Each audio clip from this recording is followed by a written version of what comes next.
Hello and welcome to the first episode of Sounds About Light, a podcast about Kingdom Hearts. I'm Sam. I'm Drew. I usually, I'm so used to having my silly little intros, my silly little nicknames. I don't know what to do when I don't have those to get yelled at for how bad they are. Right, yeah. I mean, you could just start this this podcast with like a 10-minute music video.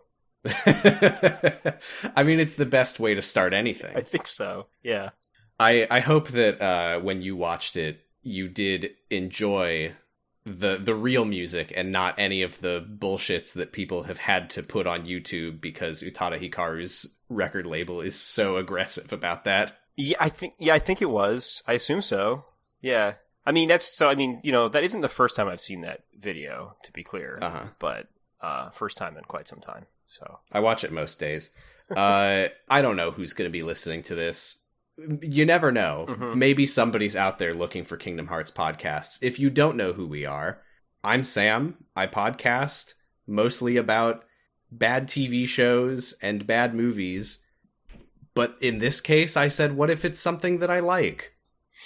Okay. Yeah. I'm Drew. You probably know me as Achilles Heelys from the F+ if you know me at all. And I mostly podcast about things I really dislike. That's not always true. Sometimes we do Wikipedia, and I love that. But in this case, I don't know how I feel yet. That's totally fine. I'm a huge Kingdom Hearts fan. Mm-hmm. Lifelong, except for the time when I thought that I hated it. But, okay. My thing with Kingdom Hearts was that I saw the trailer before the first game came out, and I was like, holy shit, this is everything. Literally. Mm-hmm. It's all the things that I could possibly want in a video game. Mm-hmm. Squall is there, Donald Duck is there, and I think that's great. But I tried to keep up with Kingdom Hearts as the games were coming out, but it got really hard for the obvious reason of all the fucking side games on all the different consoles. So I really fell off until Kingdom Hearts 3 came out. And then I said, whatever, I'll just skip to this. And I hated it. I thought it was a nightmare. I don't know what they were thinking. But let me tell you, when you go back and you experience the whole story, mm-hmm. there's a video game. Kingdom Hearts 3 is actually good. Kingdom Hearts is actually good. I guess that's the mission statement of this podcast, for me. And so you're like one of like 100 people that's actually managed to play all those games because you have access to them. I guess now people have access to them. I haven't played all of them. Oh, okay. I haven't played the mobile games. Yeah. Well, I've watched Coded and 358 Days Over 2 in remix movie form. Okay. Wow. But I've experienced all of it. So fake fan then. I'm that's right. That's the other mission statement, is that I'm a fake fan and that there's no true fan of Kingdom Hearts. That's probably true. Yeah, I can tell you. So, I think I also remember seeing trailers for it and thinking, wow, that's really cool. I didn't know who Squall was. But I was like, that looks like the cool guy from Final Fantasy X. And I'm not even sure. Wait, what is the timeline on that? I'm actually wondering if my memory is completely wrong. Well, this was definitely after 10. Was it after 10? Okay. Titus and Waka are in it. You're right. I couldn't remember if they were in this one or if they were in later ones. But yeah, so I was very excited about it. And so, but I didn't have access to it because I didn't have I didn't have a way to play it at the time. And then years later, mm-hmm. I played my high school girlfriend's little brother's copy of Kingdom Hearts. Mm-hmm. And I made it to Agrabah, and I said, fuck this game, because I hated playing it so much. I will be defending a lot of things about Kingdom Hearts, but I will absolutely respect anyone's right to not like anything about it. Yeah, well, but the funny thing is, and I think the reason why we're doing this podcast is that I didn't mind the story, really. I mean, I know that's a lot of people's major complaint. I just did not like the action of playing it, and I've always just really liked hearing people talk about Kingdom Hearts, because it's also that thing where you hear someone say something about it, and it's so outrageous, and you're like, well, I do kind of want to know why I don't know, like why Donald is the strongest mage in Final Fantasy or whatever. Like that's the kind of thing that it's stupid, but I want to know why. So yeah, that is a very good way to sum up all of Kingdom Hearts. Mm-hmm. Yeah, it's a great franchise for people who like to read wikis, which I do. Me too. Will I ever go back and seriously try to read Homestuck? No. Do I know a lot of facts about things that happen in Homestuck? Yes. Yeah, same. Although I did try and then I gave up. I tried to read Homestuck twice, but that's a story for never because it's not interesting. No. Yeah. It's bad to read. So yeah, and you said that you've got a lot of the story of this, just not in order. Yeah, I probably have heard or read all of the bits at some point, but it just slides off my brain eventually, and I can't hold on. Well, to I mean most of it. that was my experience in the window where I had decided that I actually hated Kingdom Hearts. Mm-hmm. Was I was like, fuck this, I'm never going back.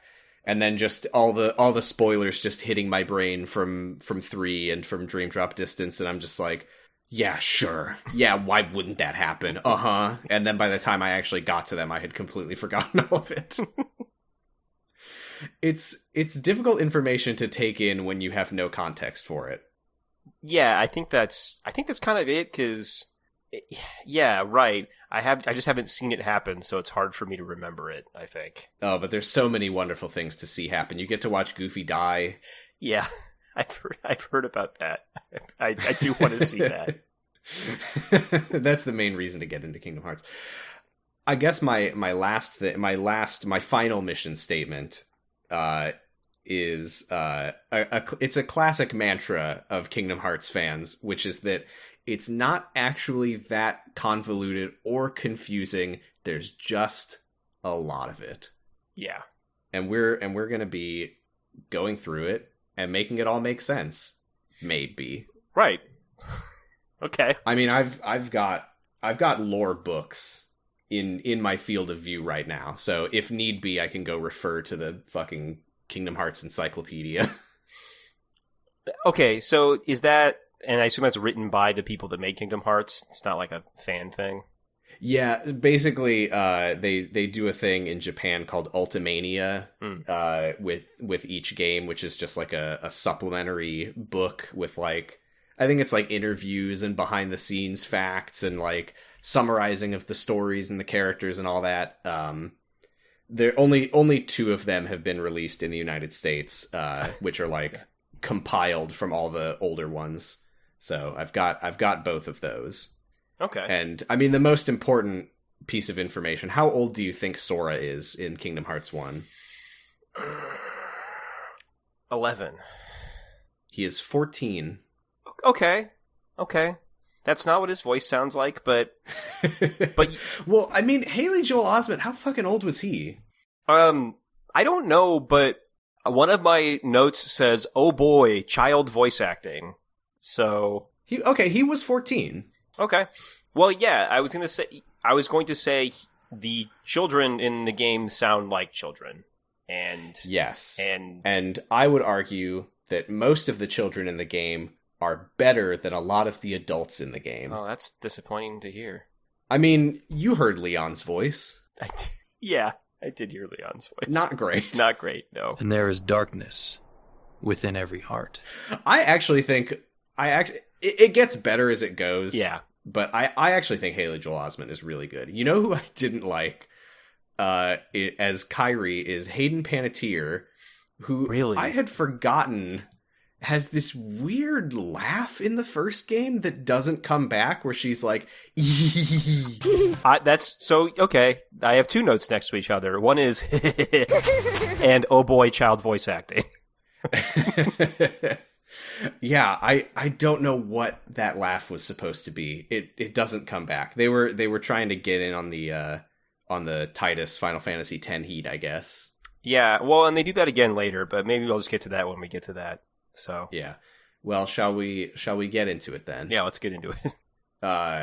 I don't think I have too many notes about the simple and clean opening, because a lot of it is very abstract and thematic. I was going to say, one of my notes is that it's sort of like a music video about going through puberty, I feel like.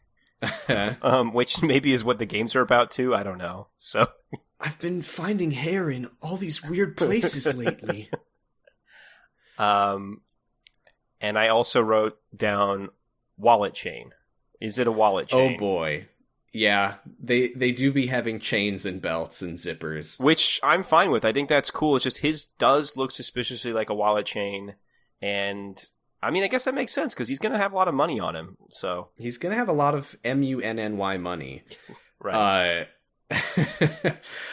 I'm still deciding what is and isn't in the scope of this podcast. I'm probably not going to talk too much about like the music. It's good.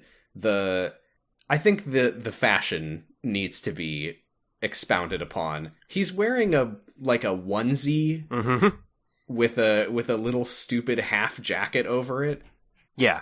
So I think you probably saw me say this the other day, but while now that I'm a 32-year-old person, maybe I don't think the fashion is as cool. But when I was in middle school playing Final Fantasy X, I thought it was the coolest shit ever. And absolutely. And I really, really wanted to dress as Tidus from Final Fantasy X. So I think I also did. So yeah. So like I don't know. There's still a part of me that's like, I don't know. It's a look, you know. It is, and I'm always surprised because I remember playing the first game and being like, wow, Sora is so cool. Mm-hmm. And then I played the second game and I was like, I'm glad they got rid of his baby outfit. This new one is so cool. Oh. And then I play the third game and I'm like, I'm really glad that they got rid of that last outfit. But this third one is really cool. Oh, wow. I can't wait to see the evolution of outfits. I don't think that's a thing I've ever really noticed.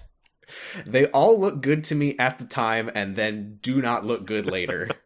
Okay, that's exciting.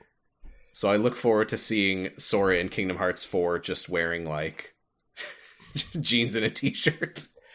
I mean, that's kind of what Noctis wears, so, yeah, probably. And he looks fucking cool as hell. He does look pretty cool. Okay, now do I want to close this picture of Sora? I mean, he's got a loose belt over his onesie. Not quite sure what that's accomplishing. Yeah, that's a Nomura classic, though. Uh-huh. He's got his big old necklace. Yeah. Riku's outfit is the one that really kills me because he's got his pants. He's wearing like jeans, I think. Okay, let me look up Riku. Remind myself. Yeah, but his jeans have little belts on the ankles. Well, that's Riku's trick. He's wearing jeans, but then he's got like basically two tarps that he has cut into like pant parachutes. They're not like parachute they're pants. like balloon chaps. Yeah, and then he's buckled them around the ankle, and then he's got suspenders for each individual leg. Mm-hmm. Every time I see, it's a very narrow scenario, but it's Kingdom Hearts Chain of Memories. Riku in the underwater level with his pants. I'm just like, you can't move around like that, man. They're filling with water. Although actually in this opening he is underwater. Yeah. And he's gonna drown, I imagine. imagine. He proves you wrong. I also... Damn it, Riku, I won't doubt you again. I don't want to be crass, but it seems like a tough going to the bathroom situation. Oh, I mean, yeah. Because you can't really pull your pants down without taking your ankle belts off either.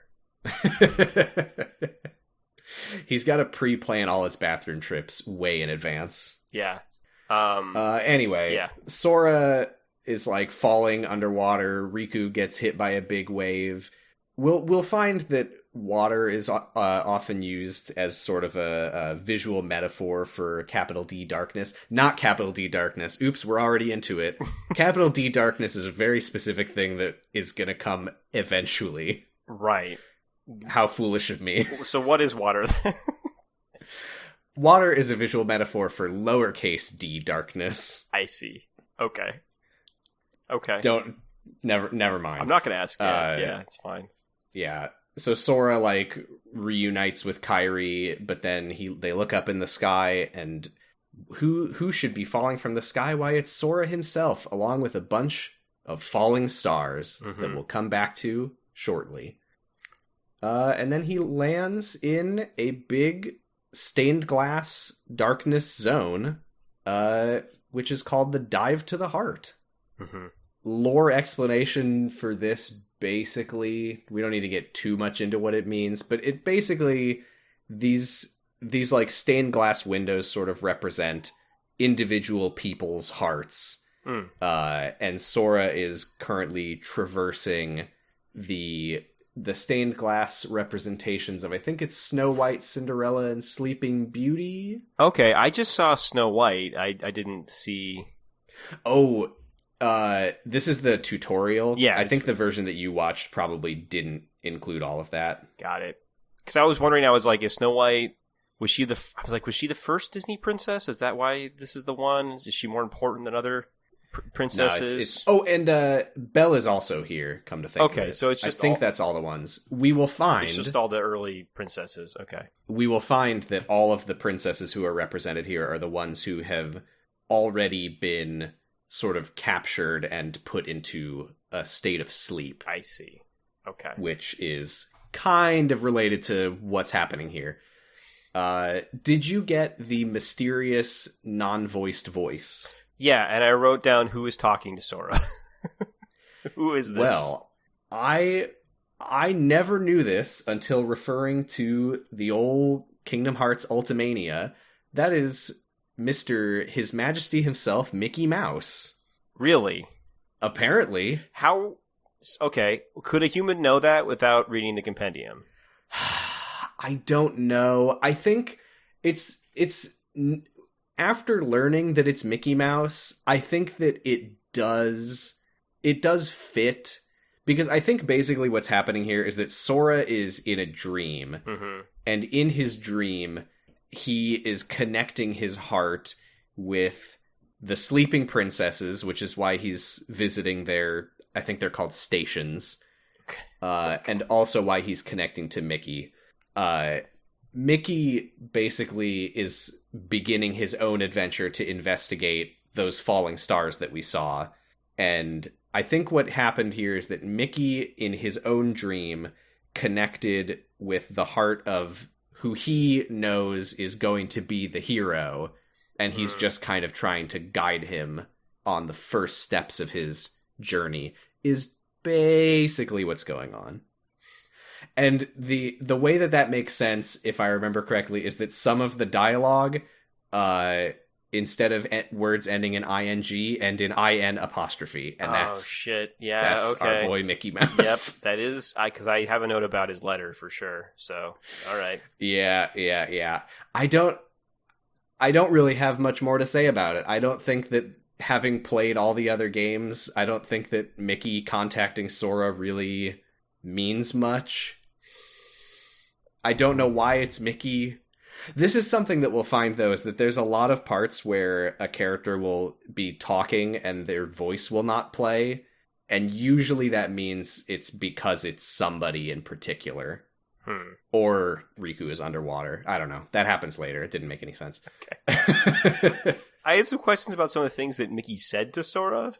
Please. Something about, like, this is the mightiest weapon or something like that.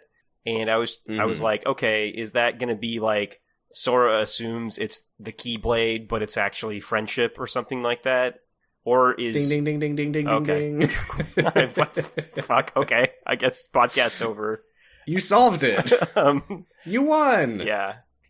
And then I'm assuming the door that he's referring to, you're the one who opened the door, I'm assuming is not referring to the door in the cave. It's not referring to the door in the cave, however, it is referring to a literal door. Cool. Okay. It sounds like it's a metaphor, but it's not. The first one is, the second one's not. That's good. Yeah, because no, he is very literally talking to, like, Sora, you're gonna go on this journey, and then you're gonna open a door at the end. Okay. It is not metaphorical. Great. Well, I guess... Have fun opening that door, Sora.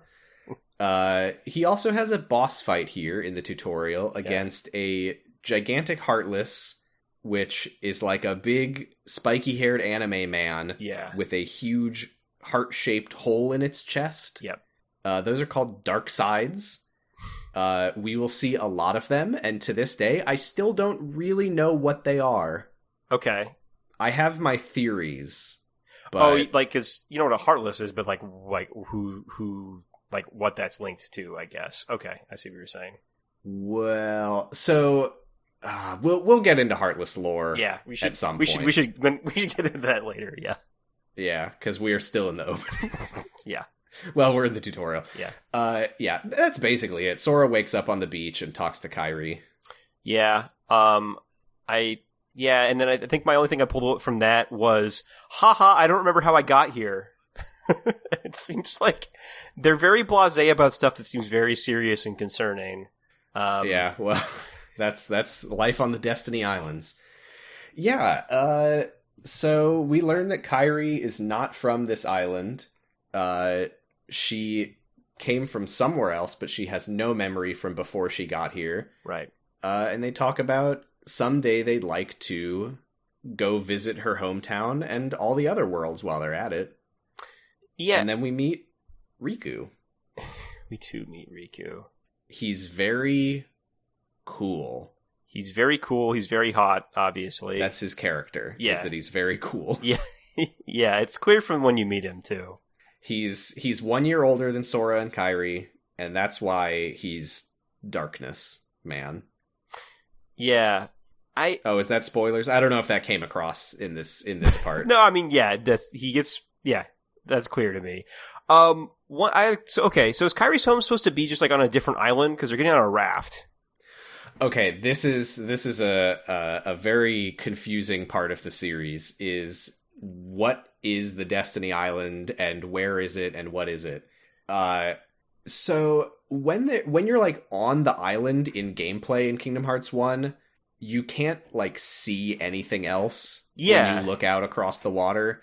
They did retcon that in 2 to have the island that Sora and friends are on basically be a little place that the kids go to play off the coast of this bigger island where they actually have houses and school and stuff. That's more confusing.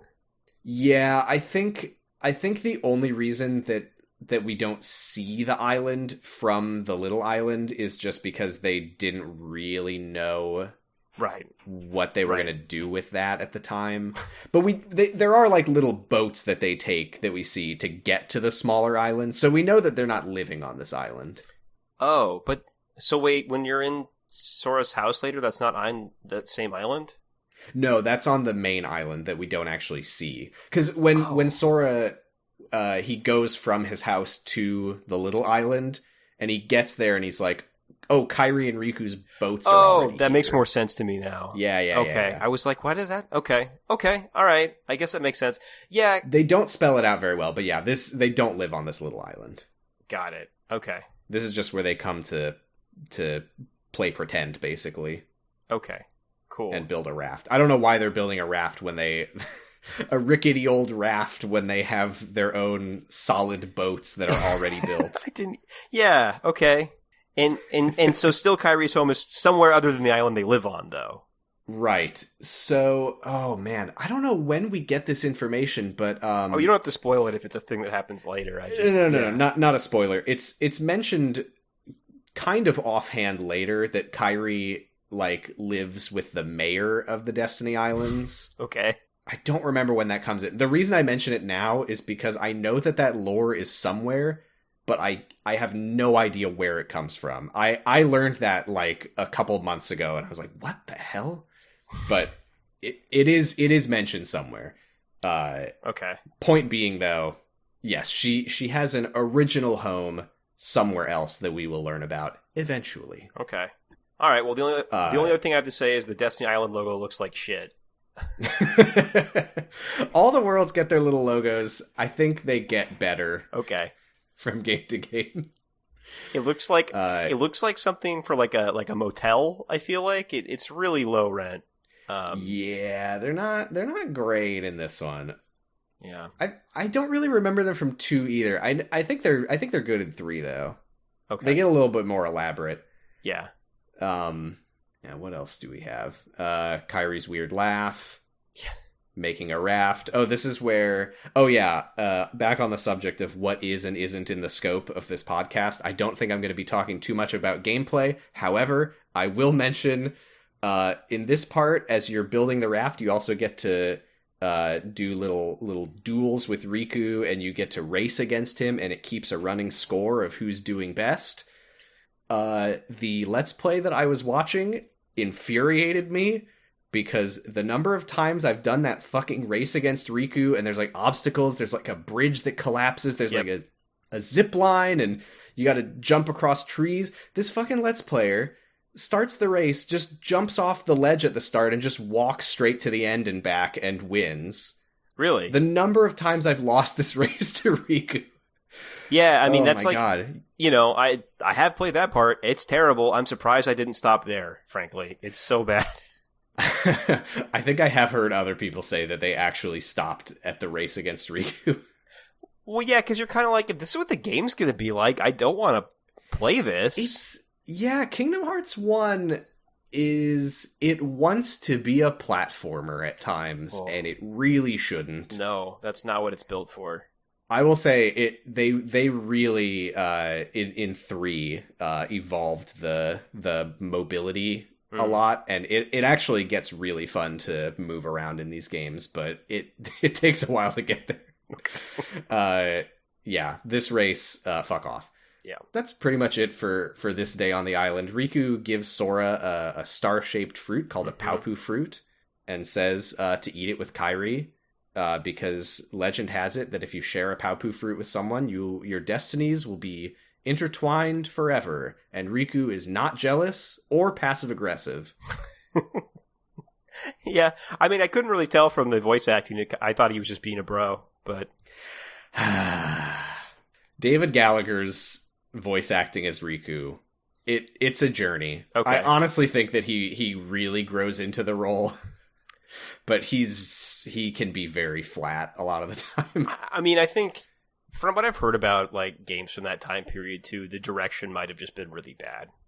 Yeah, that's why I try not to hold it against the voice actors individually too much, because I think people are still like figuring out video game voice acting in a big way. Yeah, it's not very often that you listen to a game from this era or older and get like a good voice performance. Well, and I think especially for like a translation too.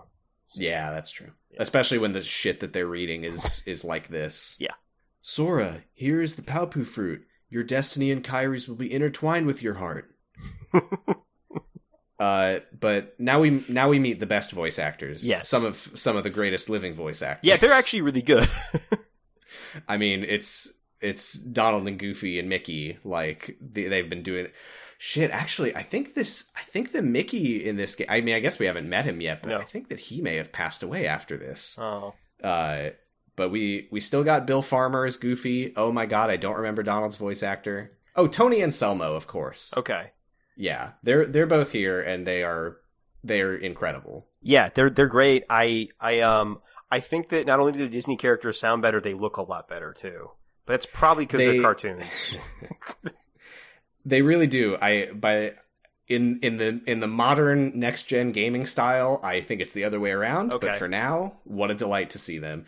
I really like this part at Disney Castle. We get some good like gags. We don't really get those much in Kingdom Hearts after this. Yeah, no, we got the gigantic door that Donald knocks on, and it opens a tiny door. Yeah, why did the mouse need such a big throne room? Well, oh really? Okay, his ego. Oh, okay. Well, yeah. No, there's no lore about it. Okay. We do get to see right at the top what a deceitful little piece of shit Donald Duck is, though, because he walks into the throne room and he says, "Good morning, Your Majesty. It's so nice to see you." And then he looks at the throne and Mickey's not there. Mm-hmm. What a fucking brown noser. Yep. What more can you say? Donald Duck, go fuck yourself. He grows on you. Yeah, yeah, he does make some decisions, like, I'm immediately going to lie to Minnie Mouse. He is such a liar. Yeah. I think we see him lie 3 times in this part. Yeah, but that's great. I mean, whatever. Like, that's Donald Duck, so... Oh, yeah. It is funny, though. Like, I've played all these games, and I have so much fondness for Donald and Goofy in Kingdom Hearts. If I see Donald and Goofy in any other Disney property, I'm just like, who the fuck is that? I don't know him.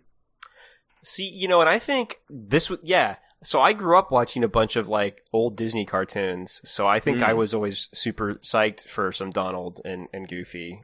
And again, ultimately really disappointed I didn't like... I watched much Disney cartoons. I think I watched a lot of like Cartoon Network and Nickelodeon. I don't know that I don't think I had much nostalgia for Donald, Goofy, and Mickey specifically. Well, I had 2 VHS tapes my parents had just filled with stuff they'd recorded from like ABC or something, and just like had like 2 to 3 hours of Disney cartoons that I watched the same VHSs of like a million times. So yeah. So you're gonna be much fonder of these characters than I ever could hope to be. Yeah, probably. Yeah. Yeah, so Pluto delivers a letter from Mickey, which freaks Donald the fuck out.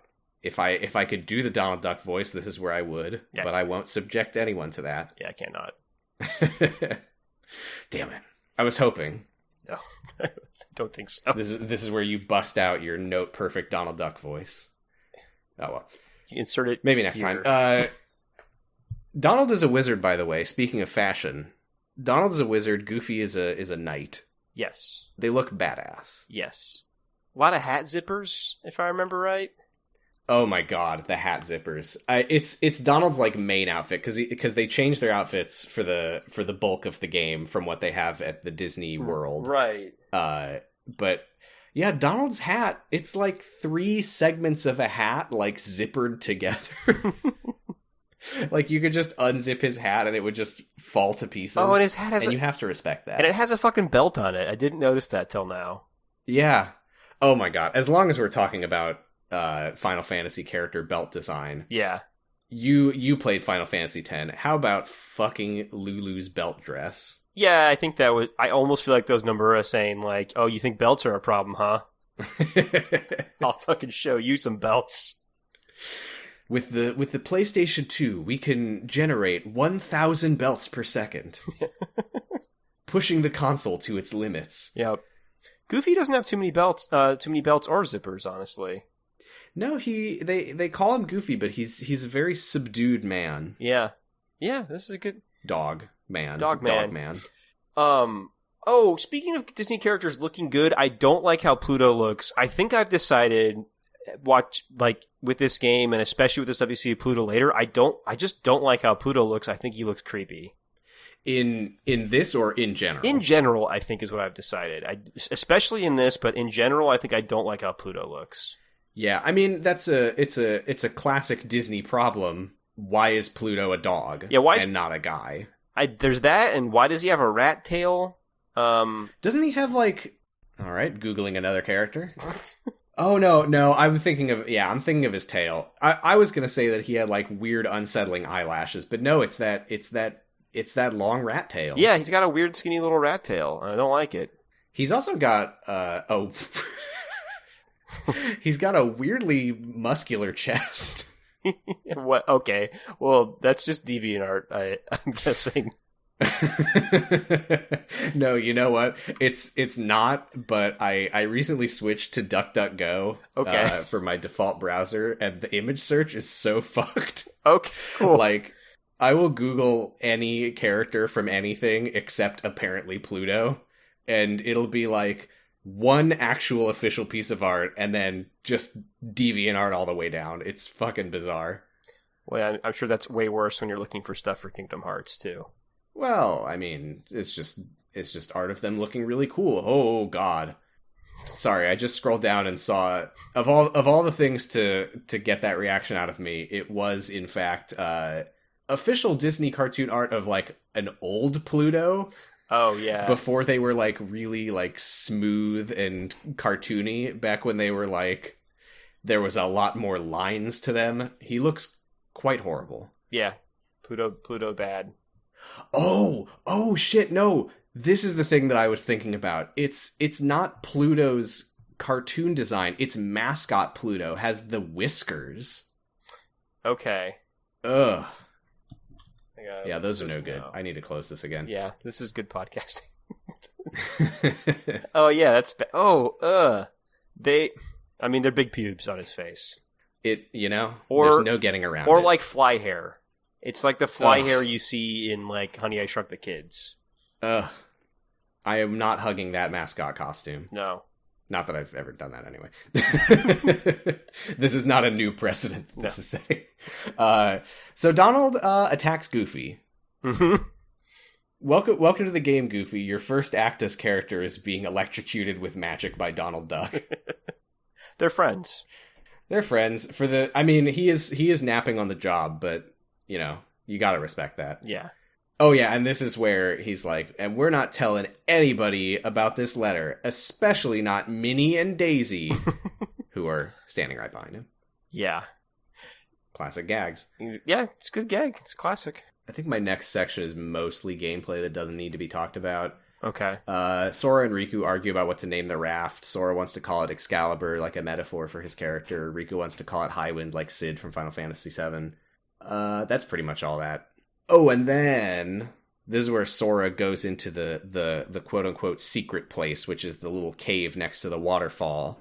And we see there's like drawings all over the walls. And we got drawings that he and Kairi did of each other as little kids. And I thought this was a very nice little detail. I liked that the drawings looked like they were drawn by different people. They did. Yeah. Sora not as good at drawing as Kairi, I think. No. Especially because I just thought so at first I thought Kairi had drawn Sora, and then Sora had drawn himself also, but dark. And Kairi finishes her drawing of Sora, and it's like, all right, Sora, here's yours. Now let me see. Yeah. Because it kind of just looks like, and I was like, oh, it's like a Kingdom Hearts thing, like, because that's the dark Sora, and it's going to be like lightness and dark, and it's like, oh, no, it's just Kairi, but bad. Sora draws himself as a nice little boy, and Kairi draws him as an evil little goblin. Yeah. Sora, I drew Dark You.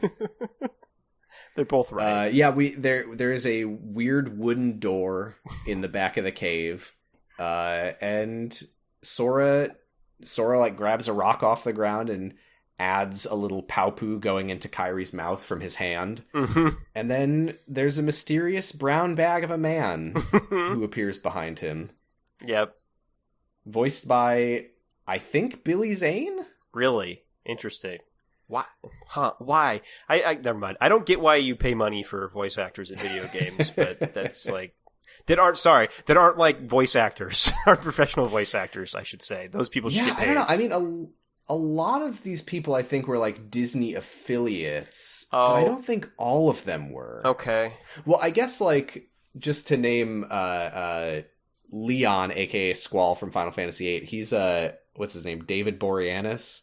Really? Who I think he was Angel on Angel, which I think was ABC, which is Disney. He's a bad real life actor too, so that makes a lot of sense.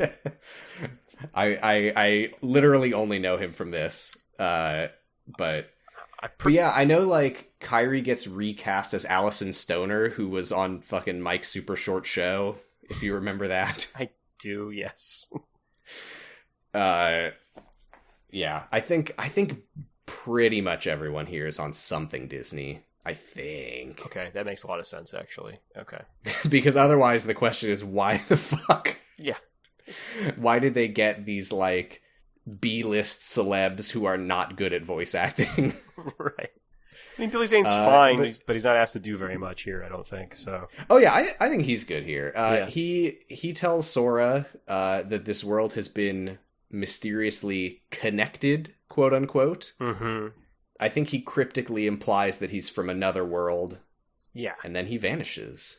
I love that Sora says he's freaked out, but doesn't seem freaked out at all. He's not acting freaked out. His voice doesn't sound freaked out, but he's like, I'm freaked out. I'm scared of you. Yeah. I love when, because of, like, the limitations of the PS2, they would, like, swap out the characters' faces for, like, sometimes it's, like, a fully animated model face. Mm-hmm. Other times it's, like, sprites, like, flickering between open and closed mouth. I think this was one of the points where I noticed that I was like, maybe they should have given Sora the acting face for this scene. Seems important, but fine. Well, we'll find out eventually how important this brown bag man is. Okay. Here's a weirdly prominent lore drop in the middle of all of this is Kairi making a necklace of thalassa shells for Sora. Yeah, what was this? This definitely wasn't... This is like from another menu, it looked like. I didn't understand what we were looking at. Oh, in yours, does it go into like text on still mode? Yeah, so this was just like sort of in-game dialogue. Okay. But I guess it is important in a very weird way. These shells and charms are going to be really they're going to come back a lot. So the Palpu fruit wasn't enough. We got to have another Destiny object. That's fine. Yeah, also shaped like a star. Shaped like a star. Yeah. The more times you use the same thing, the more art it gets. Yeah. Repetition. But yeah, she basically explains that back in the olden days, sailors would wear these to ensure a safe voyage. I believe thalassa is like a Greek personification of the sea, like a goddess type deal. And yeah, she says something to the effect of like, I'm making this charm for you so we won't get separated. And that will come up later in some way. I think that's pretty much it for the islands for this part. Yeah, I think so. Well, Kairi and Sora meet on the dock, and it's like romantic, and Kairi wants to like ditch Riku and go on the raft. Oh yeah, they gotta get in one more weird laugh. And then I did think it was weird that Kairi wanted to leave Riku behind. Unless Kairi already knows things about Riku, maybe. I don't know. She says that he's changed, and she says we should just take the raft and go. Haha, just kidding. Sorry. Just kidding. And then she says to Sora, never change. I guess that is alluding to the fact that Riku is sort of being pulled toward the darkness. Mm-hmm. I think that what this is getting at is we will find that Kairi has some vague, not worth getting into right now, heart powers. And I think that what we're getting here is that she feels that Sora is a light boy and says never change, and Riku meanwhile is becoming a dark boy. Boo-hoo. But that's going to be good, actually, I assume, at some point. Good that Riku is becoming a dark boy? Yeah. Well. Okay. All right. We'll see. I'll just say, I think that by the time we get to the end of this, I think Riku is one of the best characters in the whole dang thing. Yeah, I mean, he's so dreamy. It makes sense. I believe it. God, I think it was in the lead up to Kingdom Hearts 3 that there was an interview with David Gallagher where he was like, I think the quote was something to the effect of like, what do you want me to say? Riku's a sexy guy. All the girls are really gonna like this game. Oh, Riku is a sexy guy. He's just a sexy guy. And, the gamer girls are really going to like it. I assume even in Kingdom Hearts 3, Riku's still like 16 or something. I think in 3 he'll be... Yeah, I think 16. Cool. They're video game character ages, though. They are ageless beings. Right, Japanese video game character, so... Yeah. Yeah, I get it. Parentheses, please don't think about it or make these observations about them. I'm 17. I'm a general who's like gone through 5 campaigns. Yeah. I'm the 3,000-year-old dragon girl. I'm in kindergarten. Oh, that's the worst one. Fire Emblem. Yep. Yeah. I love those games. I don't love the dragons. We get Mickey's letter to Donald. There's big trouble brewing, apostrophe. The stars have been going out, and I have to go look into it. He says that there's someone out there with the key to their survival, and Donald and Goofy need to go find that key. And also, please tell my wife sorry. And this is where I was like, Donald, why? What the fuck? Mickey told you to tell Minnie, and you were not going to tell her. That's true. I didn't even think about that. It's like you're a bigger jerk than I thought you were. He's just trying to wingman for Mickey with his wife. He's like, Minnie, Mickey said that he'll be late because he's going to pick up your mother-in-law at the airport. His mother-in-law. Fuck. Donald's not a good liar. No, Donald's not a good liar. Minnie's cool, though. She doesn't care. Yeah, right. She's the most passive character in the entire franchise. She has no thoughts on anything. I would say she's not a character in this scene. No, I mean, Daisy at least gets dialogue in this game. I think in future games, Daisy will just like stand there and say nothing. So I have a question. Do Donald and Goofy not know about Keyblades at this point? Do people not know about Keyblades? Do not. Okay. It will turn out to be a plot hole because they should. Okay. But I think when they were making the first game, they probably didn't know they would be doing prequels. So okay. But yeah, at this point, they don't know about Keyblades. They forgot when they saw them 10 years ago. I mean, people just there's plot reasons people forget stuff in these games, right? Sometimes just to be like, no, we we didn't not think about it. It was they forgot. That's true, and I'm sure that Nomura would be really happy to hear you say that. I think he would, yeah. Well, between Birth by Sleep, there's actually going to be a mid-prequel sequel where Donald and Goofy get brain surgery. Yeah. They had darkness brain surgery from a whimsical walking broom. Yep. They had darkness put in their brains so that when they were in... So, I don't know. I can't think of a reason. I'm sure there's a reason. It's good. It's good, actually. I want to see Dark Donald. Yeah. Minnie sends Jiminy Cricket along with them. We will definitely remember that he's there for the entire thing. Yeah. Every time Jiminy pops out of Sora's pocket, I'm like, ugh! Yeah, it's Sora, there's a bug. It seems why is he just kind of like a tutorializer? So the lore explanation is that he is the one who keeps the journal that you can go into in the menu with plot summaries and character stuff and stats. Jiminy is in Sora's pocket the whole time, just taking furious notes. That's kind of great, actually. I'm good with that. I do like it. I almost just wish that Jiminy got to be around more, if anything. Yeah. Yeah. It would make it less weird every time he pops out, and I'm like, oh, have you been here this whole time? Because he usually only comes out at the beginning and end of a game. But it's fine. It doesn't matter. Yeah. So yeah, they walk to the hangar to leave for their big adventure. And we get a little bit of backstory. Jiminy mentions that his the world that he's from, which of course is Pinocchio world. I say of course. I wouldn't be surprised if anyone didn't know who Jiminy Cricket was. But his world blinked out of existence, and he managed to get to safety here. I don't know if there's any explanation for that, but yeah, he doesn't know where Pinocchio is or Geppetto. He's a sad little cricket. Yeah, he's a sad little cricket. Here's where Goofy says stuff that felt really weird to hear in the Goofy voice. There's just oh yes, there is. Oh, were you going to talk about that? I didn't write it down, but I remember thinking that.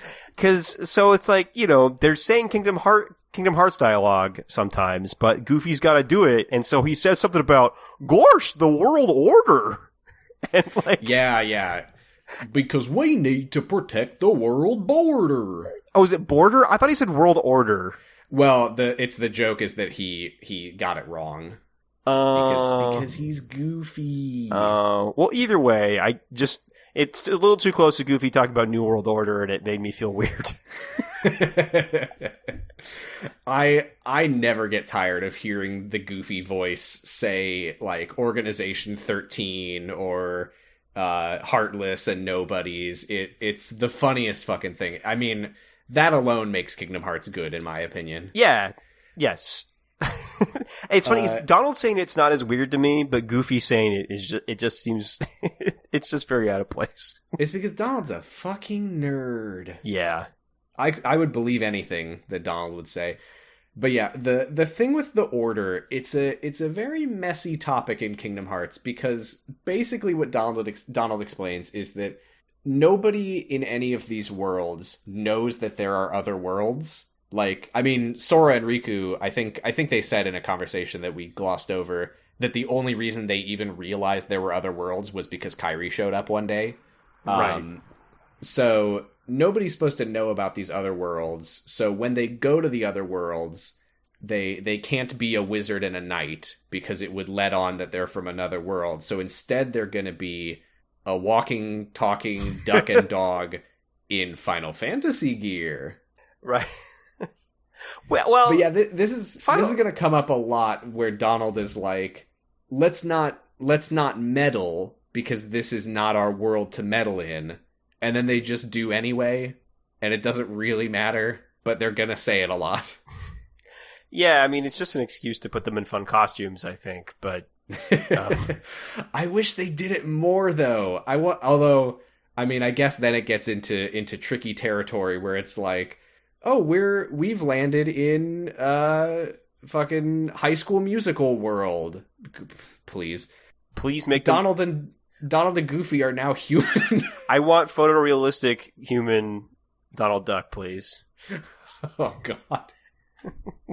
There are some really, really fun moments of Donald and Goofy talking about the Order while being anthropomorphic animals surrounded by humans. It never stops being funny to me. That's very good. But yeah, they go to Chip and Dale's hangar.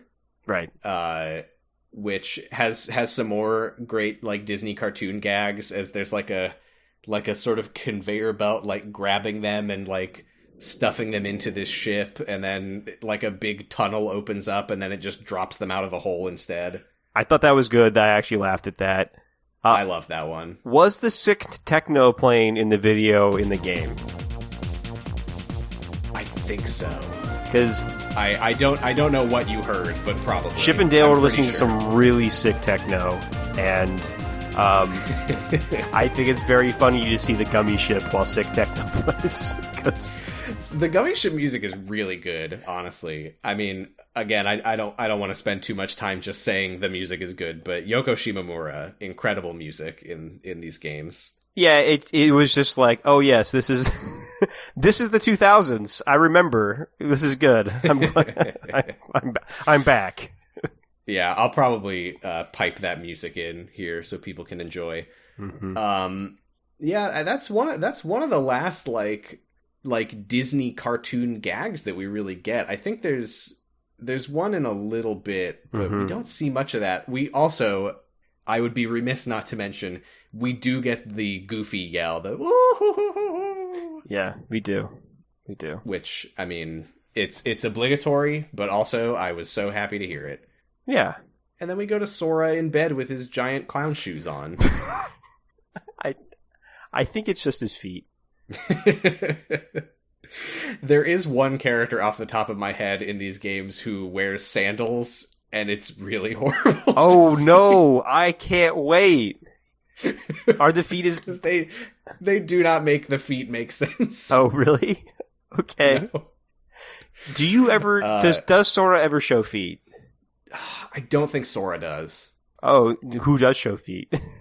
I think literally just that one character who has sandals. That's disappointing. I'm sure a lot of other people are very disappointed. Oh, yeah, let's get that on the record. That is disappointing. You heard it here first, folks. Yep. This is the Feet Watch podcast. That's the real mission statement the whole time. Yeah.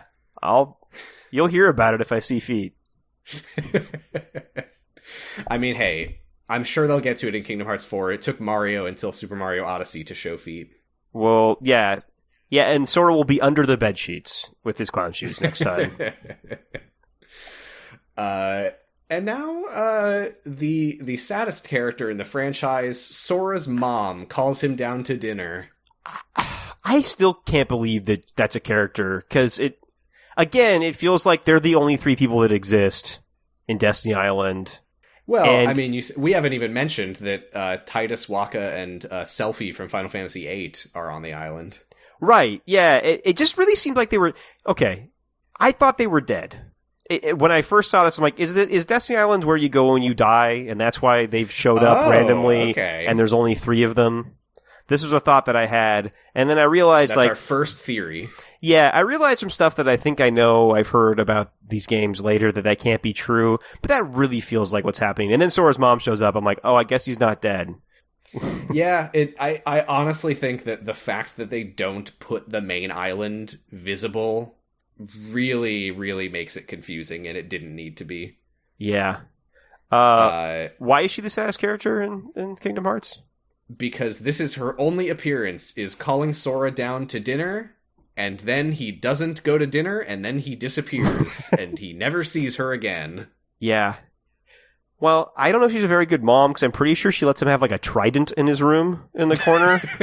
And, like, does he or does he not have a umbrella stand full of weapons in the corner of his room? I'm pretty sure I saw that. Probably. I mean, anytime we get to see a character's bedroom in these games is a delight. Yeah. They always have, like, the sharpest, pointiest furniture and, like, a blinking light to keep them awake at night. Yeah. I was very confused by Sora's room. I was like, maybe it's for fishing. I don't know. Well, if you had seen the gameplay, you would know that when Sora goes fishing, it's him just running around in the water grabbing fish with his bare hands. I say bare hands. I'm pretty sure he's got fingerless gloves. Yeah, he's got gloves. Yeah, with his semi bare hands. I do also need to address. Oh my god, if I'm getting sidetracked on getting sidetracked, but Sora's got fingerless gloves. Have you noticed what Riku has? No, let me. He's got, like, gloveless fingers. Oh, that's like the gloves only go, like, up to his knuckle, and then his palm is not. Oh, it's bare. He's got shorty gloves. Yeah, he's got, like, the bottom of his palms exposed. Doesn't seem very. I want to keep my fingers clean. My palms dirty. Yeah. Anyway, I wanted to talk very briefly about the other kids on the island. They're really, really not important, but there is Titus and Waka from Final Fantasy X and Selphie from Final Fantasy VIII. You can fight all of them, fun fact. Did you ever play Final Fantasy VIII? No, I didn't play Final Fantasy VIII. Okay, well, this will mean nothing to you, but Waka was originally supposed to be Irvine from Final Fantasy VIII, he's like a cowboy gunslinger. Okay. But they thought that he wasn't beachy enough, so they got Waka, who's the beachiest man alive. That's a fact. He is voiced by, I think it's D. Bradley Baker, but he's doing, I swear to God, have you seen American Dad? Yeah, I have. He is doing the exact same voice that he does for Klaus the German fish. Okay. It's really not good. It's supposed to be like a patois, but it just sounds like Klaus. But that's not what Waka does. Well. And you shouldn't do what Waka does, but that's not what Waka... No, not any part of it. No, you shouldn't be Waka. You shouldn't play Blitzball, you will drown. Yeah, well, obviously you won't. Obviously it's You won't play Blitzball or you won't drown? Well, I'll play Blitzball and I won't drown. Okay. It's clear. You've got that special water. It's clearly an oxygenated water situation like in the movie The Abyss. Okay. You know, I love Blitzball. I don't want to go on a Blitzball tangent. So I guess that's the end of that thought. Okay. I've thought about it, that's all. Yeah. Sora, like, looks out his window and he sees a big storm a-brewing, and he realizes that the raft is in danger, and he abandons his mom to go rescue the raft, and his mom will never be seen or heard again, probably. She's going to be the main character of Kingdom Hearts 4. I mean, I'm genuinely, not a joke, I'm holding out hope for an emotional reunion eventually. Yeah. And it won't land at all because we haven't seen her or heard her talked about since this. But I'll probably still cry anyway? Yeah. Figure that out. Yeah. yeah, so Sora goes back to the island. This is where he sees Riku and Kairi's boats are here. And there's a big ball of darkness in the sky, and the little shadow Heartless start popping out of the ground, but all Sora has is a wooden sword. He can't do shit. So he finds Riku and asks where Kairi is, but Riku, he's ensorcelled. Yep. He's not afraid of it, in fact. He likes it. He's standing in a big puddle of darkness glop, and he says, Sora, you gotta try this. This is delightful. Yeah. Yeah, I think that the explanation for what is going through Riku's head here is basically like this darkness, whatever it is, because he doesn't really know at this point, but to him it's the way off the island. Right. So he's like, I'm standing in it and I'm fine. Join me, why don't you? Yeah, because he hates he doesn't like being there. Yeah. This definitely brought me back to, and I am going to go on a tangent here. One of my early childhood biggest, like the most scared I've been of a movie as a child is Ooh, do tell. Little Nemo Adventures in Slumberland. Have you seen this movie? Oh no, is that, I assume that's some direct to DVD stuff? I believe so. There is a scene where as a child I didn't really understand this movie. He's actually supposed to be like, I think, like Morpheus, the King of Dreams. He gets swallowed into by this like black goop, but I thought he was Santa Claus. Anyway, it's terrifying, and that's what this reminded me of. I'll have to see if I can find that. That sounds like it probably would have scared the shit out of me. If you go to this link and watch around 51 minutes and 18 seconds, because I found the whole movie legally somewhere, you can watch this scene that scared me. Oh, you had the link ready? Oh, yeah, I had it ready. It's in my notes. And at 51. Oh my god! Yeah, you said Nemo, yeah, and I was like, like Nemo. Yeah, not Nemo. No, this is a little Nemo. That's why I said direct to DVD, because I was like, the Nemo spin-off. Right, Adventures in Slumberland. Yeah. Oh my god. No, I do see 1989. Yeah. So this is actually a prequel. Yes. Yeah, this is the prequel to Finding Nemo. Yes. Yeah, absolutely. But yeah, if you watch that at 51 minutes and 18 seconds, you'll see what I'm talking about, and it scarred me badly as a child. I look forward to seeing it. Yeah. For me, it was the heater in Brave Little Toaster. Yeah. I think that a classic. Yeah, everyone really. That was why I stopped watching movies. No, you know what really freaked me the fuck out was the movie preview for the Grinch movie with Jim Carrey with his long green fingers. I legitimately wouldn't sit through previews in a theater. I would like sit in the lobby and then go in when the previews were over after I saw that, because it scared the shit out of me. Yeah, the fingers are bad. They're bad. The movie, I haven't seen the whole movie, but what little I've seen of it, I hated it. Yeah, it's not great. I have no nostalgia for the Grinch. Sorry to anyone who loves that movie. I just don't understand it. Okay, what the fuck was happening? Riku gets eaten by darkness, and when Sora opens his eyes, there's a Keyblade in his hand. Is Mickey Mouse saying Keyblade to him? Is he saying Keyblade ellipsis? I believe that in this instance, that is the Heartless. Really? Okay. I think it would make more sense if it was Mickey Mouse. If Mickey was chittering. Oh, is the sound... Well, I just assumed they were chittering and someone was saying Keyblade. I guess I don't know. I think that one's supposed to be the Heartless reacting. Okay. I buy it, sure. What do you think of the Keyblade as a piece of visual design? I do remember really liking it as a kid, and, it's tough now, I think...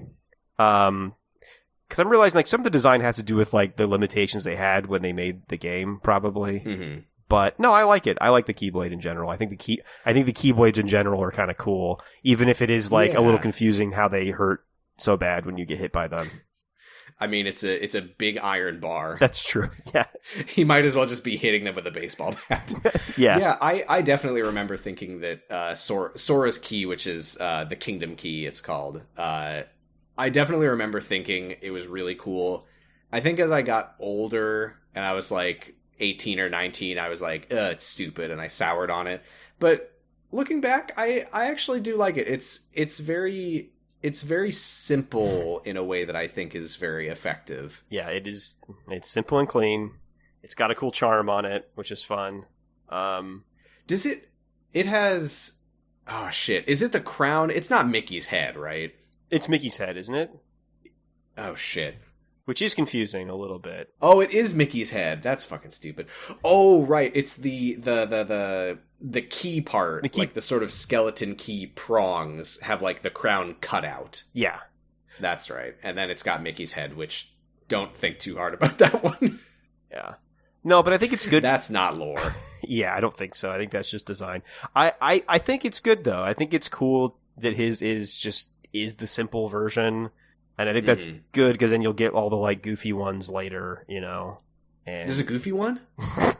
I wish. I guess probably not, huh? But you know, there actually are some, like, because most of the Keyblades that he gets are like world themed, like the Alice in Wonderland one is like a heart and blah blah blah. There are some like character design based ones, and he never gets a Donald the Goofy Keyblade, which is a real shame. That is real a shame. Missed opportunity. Just maybe in 4. Yeah, they're only his best friends. Why would he want that? He pulls out his Keyblade to fight alongside Donald and Goofy, and they look at it and they're like, "Are you fucking kidding me? That Keyblade, isn't that like the lady that you bumped into at the grocery store the other day who like helped you get the tomatoes off the shelf?" Yeah, she's my friend. Like, Sora, you are the worst fucking person to be friends with. Yeah. Well, it's probably all just lore because actually Donald and Goofy have been evil this whole time and guiding him towards darkness, probably. Sora's like, I'll take out, sorry guys, I'll take out this other Keyblade instead. Hopefully that won't offend you. And they're like, that's the guy who like sold your mom her first apartment. He's like, yeah, well, you know, he helped me with my homework that one time. God damn it, Sora. Sora is kind of friends with everybody, though, right? Isn't that kind of his deal? Is. Yeah. He is. Yeah. And we love that about him. Yeah. Then, yeah, so he like fights his way through to the secret place, which now has like a big ornate door on it. The same big ornate door from the Dive to the Heart tutorial. I don't know if you would have seen that one. Yeah, yes. It's like a pinkish door. Yeah, I did see that, yeah. That's actually still a question that I have is, what is that door specifically? I don't know if there's any significance to that door. Right, because he gets swallowed by darkness and then he finds a door and goes through it, right? Basically. Yeah, that is confusing. I don't know if that door has any particular meaning. But Kairi's in the cave, but she's all weird. She is weird, yes. She's like a zombie, and the wooden door bursts open, and like a big gust of spooky wind like blasts her straight through Sora, and she goes ghost. Yeah, and I'm assuming at some point I'll find out what happened to her, but it is very confusing. You know what's funny though? I remember the first time I played this, because they do eventually explain what happened in this scene, and I remember getting to that explanation as a child and being like, oh, I didn't even know that I was supposed to think anything of the fact that Kairi, like, was a zombie and flew through Sora like a ghost. Well, yeah, you can't tell if that's even a thing that happened. Like, that's true. A lot of it is like kind of dreamlike. Yeah. Yeah, it's like, is he just passed out and these are things that are happening to him, or are they real, you know? And that is Nomura's trick. Well, it did happen. Yeah. And Sora goes back outside. The islands are getting like eaten by darkness. They're like floating in a void and breaking apart. He fights another Dark Side Heartless, but he gets sucked up into the big darkness ball. Mm-hmm. Yeah, now we go to Traverse Town, which has the best theme in the franchise, in my opinion. Okay. And I'm probably gonna use it as podcast opening music just because I like it so much. Great. So I don't need to elaborate on that because everyone will already have heard it and said, "Wow, that's so good." Yeah. Donald and Goofy are here. They watch another star go out. And if it wasn't clear already, those are the worlds getting swallowed by darkness. Yeah. Is every star a world? Ooh, I think so. I think that is what we are supposed to believe. That's a lot of worlds. Yeah. They get into this eventually, but basically, yeah, there are a fuck ton of worlds, and just not all of them are, like, connected, is the thing. Yeah, nature of the universe is definitely something I want to understand more in Kingdom Hearts. We will get into that. Rest assured. All right. But for now, Traverse Town is an interesting place because it's not a world in the same way that all the other worlds that we've seen so far are. I say all. There's 2 of them. I've seen a lot, so I forget that we haven't seen many of them in this. But here's a quick little bit of world rundown, because this is pretty important for what Traverse Town actually is. Basically, there's 3 primary realms. There's the realm of darkness, the realm of light, and the realms between. So all the capital W worlds, like Disney World, Destiny Islands, all the like Tarzan, Alice in Wonderland, those are in the realm of light. Mm-hmm. The realm of darkness is its own thing. We'll get there eventually. But Traverse Town and some other places are considered to be realms between because they're not like natural worlds. Basically, what happened is that as all these worlds started getting swallowed up, the people from them, the ones who were able to escape, they kind of just sort of congealed together and built Traverse Town in like a sort of median space. We don't really get that much into the mechanics of how that makes any sense, which is probably for the best. That's fine. But yeah, Traverse Town is different in nature from most of the other places that we're gonna go. It's like a world of refugees, essentially. And it gets very confusing very fast, as one of the first people that we see in it is a palette swap of the Titus model from the Destiny Islands. Right. I don't know if you would have seen him in your cutscene thing. I don't think I did, no. It confused the shit out of me as a kid, because he's just Titus, but with, like, green shorts. And you talk to him, and he's like, "My world got eaten, and I can't find my mom." And I'm like, "Yeah, I know, man. Me too. Why are you not addressing me as Sora?" "It's me, your friend. I beat you up with a stick." No, this is T-Bus. He's the one with the green shorts. Yeah, I think there's also a Waka palette swap somewhere, which, yeah, it got a lot of people's gears turning, but that's literally just hardware limitations at work. Yeah, I mean, that's the stuff. I mean, I love the dumb bullshit Nomura likes to do, but herein lies the problem with the dumb bullshit Nomura likes to do, is that anything and everything seems like it could be a thing. Right. I mean, even to the point that I was saying earlier, like, you know, the Mickey Mouse head on the Kingdom Key, I don't think that that's lore, but it might be. It might be. Yeah, it's like that because their hearts connected when he was in that dream that one time. I didn't say it, but I literally, as I was talking a minute ago about it, I was like, I wonder if it's because of the tutorial when their hearts connected. Good. It could be. It genuinely could be. I mean, it's kind of the thing where it's probably like they created that art. I think how a lot of Nomura stuff works is he creates a cool looking thing and then he thinks about how that might work in the story. Yeah. And vice versa. Have you seen the original Sora concept art? Is he just the bouncer guy like he kind of already is, or no? Oh, God, no. We don't need to spend too much time on this because it's barely relevant, but he was a cat boy with, like, a chainsaw. What? I think his Keyblade was shaped like a chainsaw, and he was a cat boy. Wow. Yeah, I see that. He had, like, whiskers and like a snout. All right. I mean, that would have been fine, I guess. I think the problem is that he would have been Mickey Mouse's natural enemy. He kind of looks like a Jack from Jack and Daxter, but with a tail. He kind of does. Yeah. He kind of does. Yeah. Now, there's another game with weird, confusing lore that I really liked at the time. I haven't gone back to Jack and Daxter. I don't know if that holds up, but... I don't know either. He gets so cool when he gets a flying motorcycle. God damn. Yeah. Yeah. Anyway. He's like Riku and Sora if they were one character.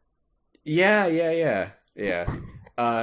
So, yeah, basically what happens here is this is an infuriating series of near misses that I still to this day don't know how to actually progress the game at this part. Where, like, every time Sora, who is also here, turns a corner, it, like, cuts to Donald and Goofy, like, walking out of a building nearby and missing him. I remember that. That was really confusing as a kid. Yeah, I still don't know how you're supposed to solve that, but, yeah. Oh, also, Pluto is the one who finds Sora in an alleyway, which I only mention, A, because we're going to see that in flashbacks a lot, and B, because Sora thinks he's dreaming, so Pluto responds by, like, slamming Sora's head against the brick wall. Yeah, I wrote, Pluto is like a little bug. Pluto is unsettling. I'm still not liking Pluto. Pluto is the true villain. Oh, shit. Yeah, there you go. Note to self, right theory about Pluto being the true villain. Yeah, the only other thing that I wanted to say about the, like, nature of Traverse Town / the intro to it is a line that I really liked from a, like, random NPC in the starting area. It's just this lady who's, like, standing next to a cafe, and it's just a little bit of world building that I really liked. Is if you talk to her, she says, "Where am I from? None of your business. People in this town tend to have pasts they don't want to talk about." Which I don't think it doesn't really, like, matter or, like, play into the story at all. I just thought that was really interesting in this game for children. Yeah, it had a weight to it that I really liked. Yeah, I mean, some of that stuff is the good parts about playing an RPG is when they actually think about the stuff that people say when you walk around and talk to them. Mm-hmm. So, except for the kid who's like, "Why do I look like Titus? Don't worry about it." No, we've never met. No, stop talking to me, kid.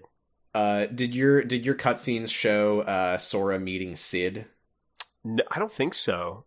No. Oh, he meets Sid from Final Fantasy VII, who I had forgotten about this. Sid very kindly, like, he straight up, like, offers to take Sora in and, like, look after him if he can't find his friends. Which is like, damn, that is a very generous offer to this kid you just met. But I guess it kind of, like, speaks to Traverse Town as a whole, that they're all kind of looking out for each other like that. Got it. There's also Huey, Dewey, and Louie running an item shop here, which I think that one literally don't think about it because it doesn't make any sense lore-wise. Yeah, right. Like, their world got destroyed too. Yeah, I mean, do you know DuckTales? I don't really know DuckTales. I know DuckTales pretty well. Yeah, I watched a lot of DuckTales. Are they Donald's nephews or Scrooge's nephews? Both. Oh, so who's their dad? Don't know, but they're both uncles to those kids. Wait, so Donald and Scrooge are brothers? Yeah. But doesn't he call him Uncle Scrooge? Donald does? I don't think so. I think they're brothers. Oh, what the fuck? Yeah. If that's true, it's fucked up. Yeah, it kind of is, because, I mean, well, it is his character, but he definitely doesn't share his money with Donald. Maybe Duckburg is its own world. Very well could be. The place. Did I get that right? Huh? Duckburg, yeah, that's right. Okay. We will meet Scrooge eventually, so maybe that is legitimately it, is that Duckburg has also been eaten. I don't know. Maybe. Then Sora watches a man die. Yeah, this is my favorite character. I love this guy. I can always remember what this man looked like as we watch him flee in terror, collapse onto the ground, and literally die. Yeah, he's such a fancy boy, and he's so scared. Yeah. And, yeah, he's not like running from anything, is he? No, he appears from nowhere, runs, and then kind of like falls over like he slipped on a banana, and then his heart shoots out. Hey kid, want to see some fucked up shit? Watch this. His heart just shoots out of his chest. Sora, again, does not react very much, but I think that's more of a PlayStation 2 problem and not a Sora problem, maybe. But yeah, I think I didn't write this down. Does his heart comes out? Does his heart like become a heartless? I don't actually remember. The heart shoots out, he disappears, and then there is a heartless, I think. Yeah. I don't. So basically, this is Sora learning what heartless are, which is that they are creatures of darkness born from the hearts that people lose to darkness. Right. And as I said before, rest assured, there will be more heartless lore where that came from. But for now, that's sufficient. Right. Eventually, after skipping like an hour of confusing gameplay that I don't know what you're supposed to do, Sora finally crosses paths with Squall from Final Fantasy VIII, who exposits that the Heartless are after him because he has the Keyblade. Mm-hmm. He wonders, he says something to the effect of like, why did the Keyblade choose a kid like you? So he clearly knows about Keyblades more than he's letting on, but I don't know why. Yeah. I don't really know what his story. We will learn some backstory of his, but he's still a bit of a question mark to me. Why is he calling himself Leon and not Squall?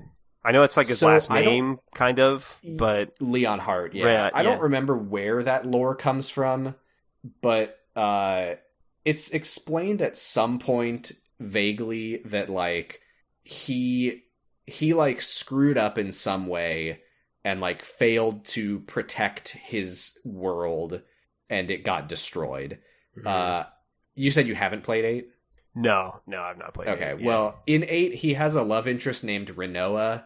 I think it's vaguely implied that she is dead and that he failed to protect her. So, in order to distance himself from the mistakes of his past, he called himself his name, but slightly different. Okay, yeah. Yeah, and he sounds very bored. He sounds very bored by everything happening. Yeah, he's sort of like Lil Wayne, calling himself Lil Wayne because he hates his dad, whose name is Dwayne. Okay. Squall is the Lil Wayne of Kingdom Hearts. I wasn't sure I was going to get there, but yes, I agree. He is the Little Wayne of Kingdom Hearts. Yeah, I mean, you agreed from the beginning. You just didn't know why. I didn't. That's right. Yeah. Yeah, Leon and Sora fight. I think Leon is like trying to take the Keyblade away from him I think he just wants to look at it, but Sora refuses. They fight. Mm-hmm. I didn't know until watching this Let's Play that you actually can beat him. I thought it was a guaranteed loss, but I guess I'm just a trash player. But even if you win, Sora is like exhausted and like faints on the ground. And then we meet Yuffie, who is one of the few Kingdom Hearts 1 good voice actors. It's Mae Whitman. Oh. And she basically is just Katara in this. Yeah, she is actually good at voice acting. Yeah. Oh god, Leon says something really needlessly aggro to Sora after Sora faints, which is that he just turns to Yuffie and goes, "Looks like things are worse than we thought. A lot worse." Yeah. Not necessary, man. No. There's a weird scene here where Riku wakes up somewhere mysterious. Yeah. The reason I say it's weird is because he's like calling out to people, but you can't hear him. Yeah. And I don't think there's any reason for that. That you can't hear him, or... That you can't hear him. Okay. He's not, like, underwater. Obviously, we know that he's Riku, so we know his voice. I don't know why they did that. Maybe it's just supposed to get across, like, his sense of isolation. Maybe. That no one's hearing him. Yeah, it does feel like it comes out of nowhere, but yeah. Maybe it's just ours. I'm just not smart enough. But he's being spied on by none other than Maleficent from Sleeping Beauty. Yep. I always want to say Snow White, but that's not correct. No, that's just the queen. I think. The Evil Queen, I think, is her official name. Good name. Why do I forget about her? Yeah, right. God, there is a shocking amount of Evil Queen eventually in this series, and it's really weird. She gets a lot of screen time. That's very weird, yeah. She's not much of a character. No. So, meanwhile, Aerith finds Donald and Goofy. We get the sense that all these Final Fantasy characters know Mickey. Right. Which there will be some reasons for that eventually. We basically get a lore dump here. Donald and Goofy from Aerith and Sora from Leon and Yuffie. Is there anything in this lore dump that I haven't already addressed? Let's see. Someone says heartless, those without hearts, very helpfully for us, the audience. Oh, this is one of the wonderful moments where you get to hear Goofy go like, "The heartless?" Yeah, it's very good. Okay, here's something important. Aerith tells Donald and Goofy that there is a scientist named Anson, who was studying the heartless, and his reports have been scattered as video game collectibles all across the worlds. And they theorize that Mickey is playing a collectathon right now. I maybe would enjoy that game more than this one. Well, good news. You get to collect all those reports in this. Oh, you have to go do that? Great. Okay, good. Yeah, I actually don't know why Donald and Goofy theorized that that's what Mickey is up to, because he's not. I guess they just don't know. Although, you know what? I think that that's actually a consistent good thing about the way that this is written is characters generally only know what they know. Right. Sometimes they think things that turn out to be wrong. And I actually think a lot of stuff doesn't really do that enough. Well, no, and especially in this mode of storytelling, which, just kind of anime style storytelling, a lot of times people just know shit and you don't, yeah. and they shouldn't. So. Yeah, so I actually like that Donald and Goofy are just kind of working under the incorrect assumption that Mickey's looking for those reports. Mm-hmm. Oh, this is the last, at least for this part, of those Disney cartoon gags, because Donald and Goofy are standing next to each other and talking, and the camera is on Goofy's face, and Donald wants to make a dramatic point. So he physically reaches up and pulls the camera down to his height. Yeah, that's right. Yeah, that's good shit. I love stuff like that. Yeah, it's very good. I think that's pretty much it for this part. The Heartless burst in and they all run off to fight them. Yeah, the only other thing I noticed is the way they talk about Sora's Keyblade at this point makes it feel like there's only one Keyblade that exists. And it really does make it seem like that. And I was wondering if that was actually a thing that Nomura thought at this point, or that's just what they're doing right now. Because obviously we will find eventually that there are other Keyblade wielders. I've seen pictures of other Keyblades. Yeah. I'm trying to think. I think genuinely at this point in the series, I don't think there's really any other Keyblade wielders in play. No. Okay. Yeah. It is pretty much just Sora at this point. Okay. All right. Yeah. I don't know if that was intentionally considered or if it just slots into future lore neatly, but yeah. He is the Keyblade boy right now. Got it. Eventually, finally, after much gameplay, Sora, Donald, and Goofy all meet in person. They get blasted off of a balcony and land on top of him, and they see the Keyblade, and then they have a boss battle. Mm-hmm. And their friendship is already so powerful that they can have a boss battle together. What do you think of? Well, first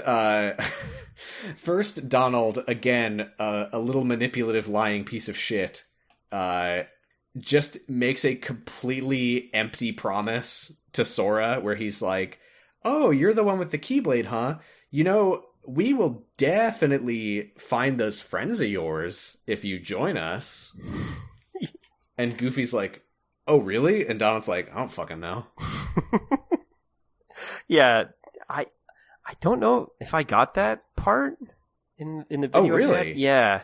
Oh, yeah. He like pulls Goofy aside and is like, I'm just saying whatever I have to get him to come with us. Oh, well, that's great. I mean, great. I like morally gray Donald. Yeah, I do too. He can be a dick, but it's fun. Yeah. What I was gonna ask is, what do you think of Sora's iconic smile? What I wrote is, this is just the Tidus thing again. It really, truly is. It's the awkward laugh, ha ha ha ha. Which, God, tangent. I get so fucking annoyed when people like point to the Tidus laugh, whatever, and they're like, bad video game voice acting. No, I think it's like it's what they're trying to do. You can argue if the scene's bad, but yeah, it's intentionally corny and awkward. Yeah, he's trying to cheer someone up by being weird. I love that scene. It's legitimately really good in my opinion. But yeah, Donald and Goofy basically explain to Sora that their ship, quote, runs on happy faces, something that the manga makes extremely literal. Oh, really? That's what I wanted to know. I was like, please, please, please, please, I want to see them all grinning like in the gummy ship all the time. Oh my god. I haven't read much of the manga, but what little I've seen of it is actually like really good and like does some very like fun stuff with the premise of Kingdom Hearts. And yes, there is a part where the gummy ship has like run out of gas, so they all have to like force these incredibly pained smiles to get it to move. Oh, that's good. It's really good.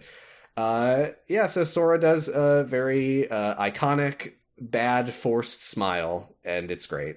Yep. Yeah, it's I don't think it's as good here as it is in Final Fantasy, but it's pretty good. Yeah, I think I do like the Tidus laugh a little more, yeah. But I will say this has something that doesn't have, which is the reaction shot of Donald and Goofy standing perfectly still together, smiling at him. Yeah, that is very good. You're right. Shit, I don't remember the timestamp that I gave you. Did you see this next scene with the villains? I sure did, because I wrote, "Oh okay. No, it's James Woods." It's terrifying. You know, I hate that they keep bringing James Woods back for these games, but he's really good as Hades. Yeah, the talent, James Woods' talent is not his issue. Not a good man, but a great Hades. Yeah, yep. You know, he's on Twitter raging about cancel culture, and I'm like, whatever, man, you're going to be in Kingdom Hearts for another 20 years. Is he still doing the voice in Kingdom Hearts? He's in 3. Yeah. And the Kingdom Hearts 4 trailer is only in Japanese, but there's a little thing at the end that looks like Hades. Got it. I'm just so he will probably be in 4. I'm just surprised that he would associate himself with Disney, because at this point, I assume he thinks like Disney is like made up of groomers or something. So, well, you know, people like James Woods are they are incredibly consistent. They have no spine, no dignity. They just say whatever inflammatory shit they have to get buzz from their little Twitter followers. Yeah, he does like money, I guess. So there is that. Then they go and do Kingdom Hearts for 20 years. Yeah. But yeah, Hades is weirdly important in the lore. I was going to ask, like, how important are these Disney villains, really? Because I feel like what's funny is I don't feel like I ever hear anyone talking about them. Yeah, this is a weird scene in retrospect, because it's basically Hades, Jafar, Ursula, Captain Hook, Oogie Boogie, and Maleficent. Yeah. And they're all, like, watching Sora with magic, and they're all, like, plotting in the shadows. Yeah. Hades is very important. Okay. Jafar, I don't think ever comes back. Ursula's in 2, but she's pretty self-contained to her world. Captain Hook is the same, self-contained. I don't think Oogie Boogie comes back after this. Maleficent is very, very important to the overall story. She's going to be around forever. It's really weird. It's weird, but also, like, while I have no real memories in my own life of the movie Sleeping Beauty, like, she's a great villain. She's really imposing. I don't remember her voice actor's name, but she's so good. Well, that's why they made, like... She's, like, super dramatic and intense, and I really like her. That's why they made, like, 3 of those Angelina Jolie movies I've never seen. Did they make 3 of those? Well, they made more than 1. Maybe it's just 2. But I can't believe there's more than 1, to be honest. I mean, you never know with those Disney live... I mean, what the fuck? Jesus Christ, I can't get into this. Yeah. Speaking of cancel culture, they're ruining The Little Mermaid for our children. Oh, God. Yeah. How am I going to explain this to my kids? James Woods can't. But yeah, Maleficent I don't think anything they say in particular is super important. But Maleficent says that she thinks that Sora will be very useful. Yeah. Is that where you left off? That is where I left off. Okay, I've got a few just like stray things that I think are worth mentioning. Mm-hmm. Number 1, there's a little scene after this where it cuts straight from the like villains meeting to Donald and Goofy teaching Sora how to do magic and somersaults, respectively. Okay. Goofy is Sora's gymnastics coach. Is that a game mechanic? Yeah, so this is Sora's first... I think he learns fire here, and the somersault is his dodge roll. Okay. Which is where the game becomes playable. Right. What else? He meets the Dalmatians. Yeah, that's another collectible. I do remember that, yeah.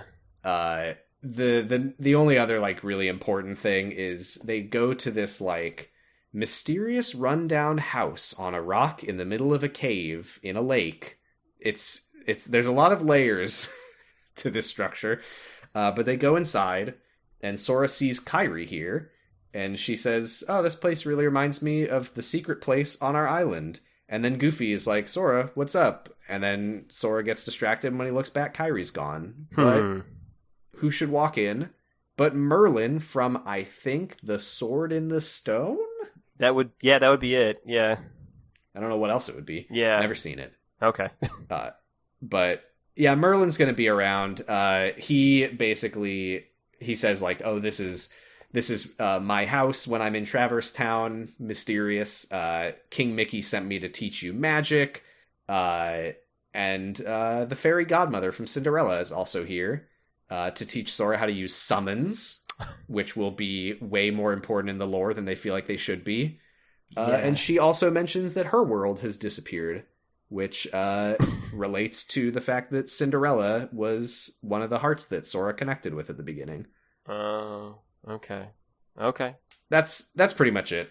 All right. I don't know what we're going to do next time because... after this is a lot of Disney worlds, and I, honest to God, have no idea how important any of those actually are to the story. Okay, so like most of the game isn't important to the story? Ding, ding, ding, ding, ding. Okay. I think that is an increasingly substantial problem with the games as time goes on, which is that Disney seems to have a lot of control over what they can and can't do with Disney worlds, to the point that like anything that is in like the past 10 years that they're like still making money on is basically just like Sora watches Frozen with his friends. That sounds great. And then they just like kind of try to shoehorn in like lore reasons for any of it to be happening. But yeah, honestly, like that is one of the biggest problems that I think the games have in general. Well, maybe I'll watch that stuff and see if there's stuff to talk about. Because even if it's not relevant to the overall story, I'm sure things happen. It is entirely possible that you're going to go back to because to clarify what you're watching for anyone listening, it's the theater mode in the game that just like shows you all the cutscenes and like anything that happens in gameplay that's important gets a little like, and then Sora did this. I would not be surprised if you press play on that video again and it's like Sora and his friends traveled to numerous worlds. God. If that happens, we'll figure something out. But yeah, a lot of it is not really that important. Yeah, I remember playing Alice in Wonderland for a while as a kid. God, I got really stuck on that one. I think I did too, again, as a kid. And like I got to Agrabah and got fed up and stopped. So, yeah. Yeah. But that's it for Destiny Islands and Traverse Town. We got those in the bag. Great. Done and dusted, and other phrases that say that we did it. What do you think so far? Well, again, this is stuff I'm familiar with, but I think so far that, yeah, I like the dumb stuff that's happening. I think that it's like melodramatic and silly, but I don't know. I've always liked media where I could sit there and think about it and try to make connections, you know? Like, I loved Lost, and I'm not going to defend Lost as being like, I'm not going to defend Lost, I guess. I'll just say that. But like, I loved the process of watching Lost and like week to week, you know, like when it was airing, and then week to week, like theorizing with my friends what was going on. Absolutely. Because I think that's the real fun thing, and I think that's what you get with Kingdom Hearts. Because we've already made a bunch of theories, like they're all dead, or, you know, Pluto's the real villain. Like, that's the fun stuff, I think, and this story is full of off-ramps for that. So I'm having a good time. Mm-hmm. Yeah, I mean, I've been experiencing some of the current ongoing stuff because just recently, as we're recording this, they released the final installment of Kingdom Hearts Dark Road, which is the origin story of a character that we haven't met yet. Good. Okay.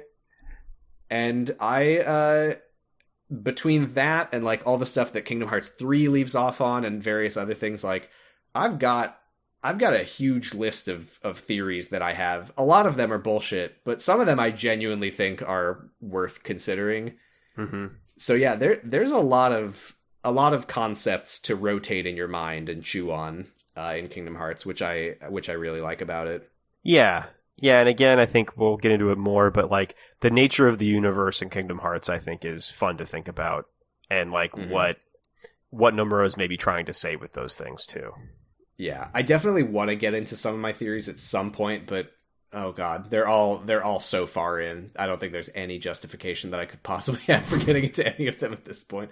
I do have an ongoing list of questions that the game poses. And I'm not gonna just like rattle them off as they come up, but like some of them I genuinely don't know when/if they get answered. Like I've got like, what are the dark side Heartless? I've got written down here. Right. I don't know the answer to that question. Who is in the brown bag? I do know that one.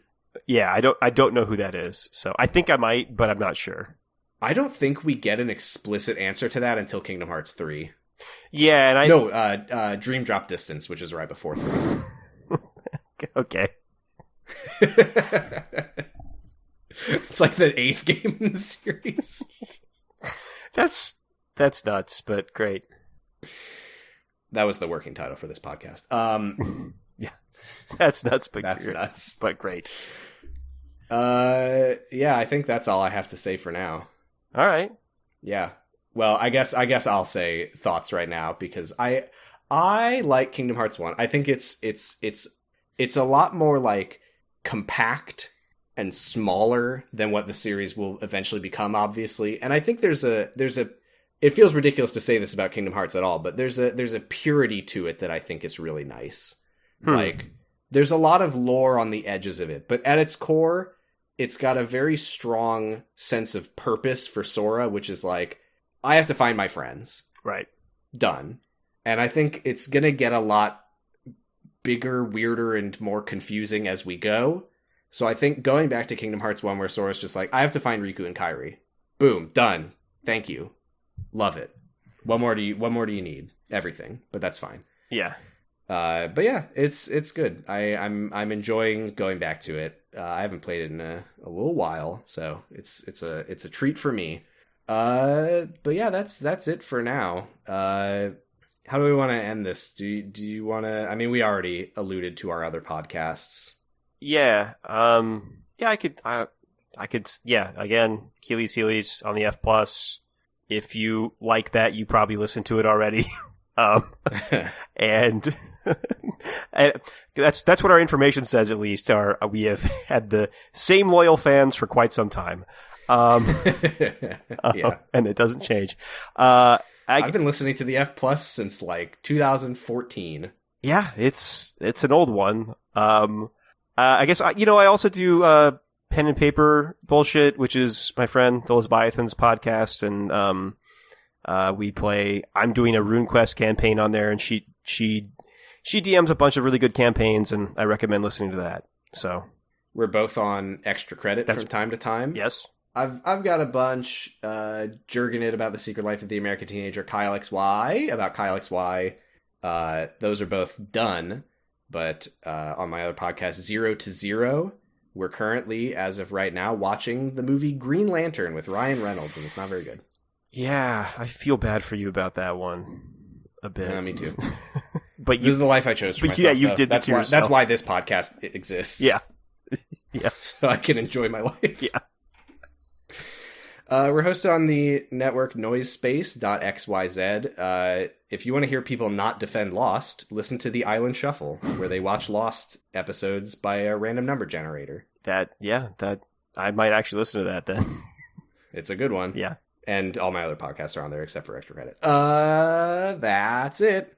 And we say what we say at the end of every episode, which is Keyblade. ...